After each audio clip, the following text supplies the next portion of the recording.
Okay, why is this one useful? Okay, why is this one useful? Because it's adding 2 carbon. Did I just teach you how to add 1 carbon, right? So this, if you see something that can add 2 carbon at the same time, it's very likely an epoxide. Because your nucleophile is attacking. Your nucleophile doesn't need to be grainier. If it's grainier, it's still carbon-carbon formation. We still put carbon-carbon formation. But look at this. You are adding 2 carbon at the same. Well, at least the 2 carbon, because there are 2 more, based on what you have. Okay. That's why this is very useful. And then when I was the student of this class, this epoxide will come back to me in 118C. In the second midterm, you are sure to use epoxide. It will be a synthesis that's using the new stuff in 118C, but if you don't use epoxide, there's just like it will be like a 7 step if you use other stuff, but epoxide was just 1 step. Yeah, it will be a shortcut in 118C. I can see. Because then if you try to use the grainier, then you have to like do extra steps to make the grainier, right? Yeah. And then you have to So keep in mind, it adds 2 carbon, at least 2 carbon at the same time. That's why it's very useful in synthesis. Yeah. So would you add like an epoxide into the So reaction? let's use grainier as a nucleophile to do that one, as a specific example. So I write a nucleophile here. Okay. Grainier is RMGX, right? Then this one become R, right? Yes. Right? So this is RMGX. Okay. What if I change the R into LiAlH4? Then this one is just a hydrogen. Are we good? Yeah.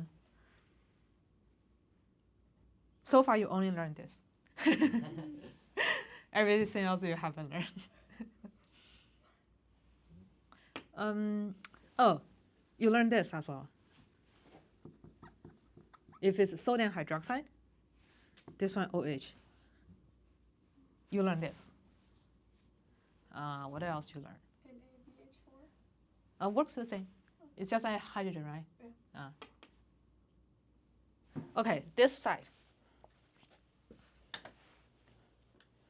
Okay, what else you learn? Since it's acidic, you cannot have grainier, right?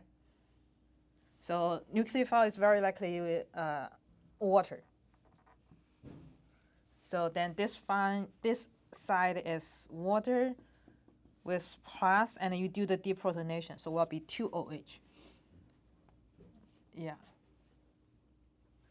Or if we change this into methanol, this one is methanol, then you remove that part, deprotonation, then you become OH and OR.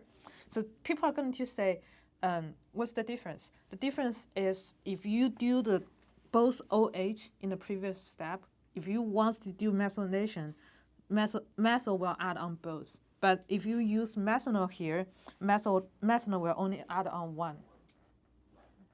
Wait, it's like methanol will only add on one. So if previously, okay, so what's the difference between this one? It's then you form diol, both alcohol, right? If you do, okay, next step, if you keep add methanol to add the cap, you will add on both. What if I only want to add on this one? You should use methanol here, so this OH will not be attacked. Okay. Did you get it? Yeah. Did you get it? So it's like the first one's using water, so it makes diol. So I'm using, this is the first one. If it's diol, if you put methanol, both of the OH will be replaced with methanol. Okay. But what if I only want one side to be methanol? Then you cannot use water. You should use methanol here. I see. Make sense? Yes, it makes sense. Okay.